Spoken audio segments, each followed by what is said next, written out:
क्या उत्तर प्रदेश में मदरसों के लिए है बड़ी खुशखबरी? क्या उत्तर प्रदेश में मदरसे फिर से हो सकेंगे बहाल?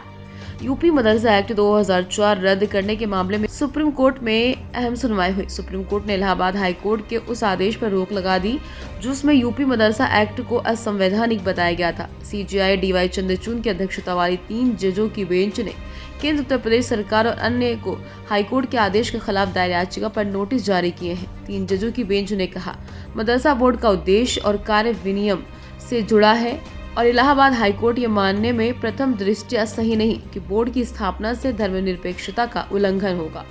पीठ में जस्टिस जे.बी.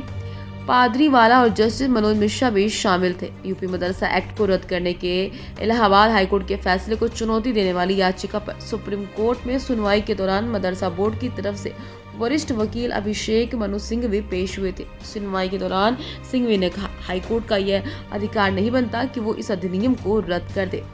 तो ऐसे देखते हुए यूपी मदरसा के लिए बड़ी खुशखबरी है। पिछले महीने इलाहाबाद हाई कोर्ट ने उत्तर प्रदेश मदरसा शिक्षा बोर्ड अधिनियम 2004 को धर्मनिरपेक्षता के सिद्धांत का उल्लंघन बताया था।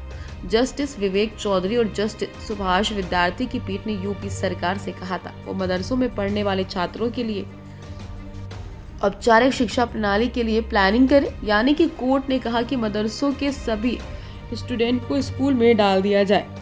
हाईकोर्ट के इस फैसले का काफी विवाद हुआ और इस मामले पर सुप्रीम कोर्ट का रुख भी किया गया। अब सुप्रीम कोर्ट ने यूपी मदरसे को राहत दी है। सिंघवी ने कहा कि कोर्ट ने कहा है अगर आप कोई धार्मिक विषय पढ़ाते हैं तो ये धार्मिक विश्वास प्रदान कर रहा है, धर्मनिरपेक्षता के ये खिलाफ है।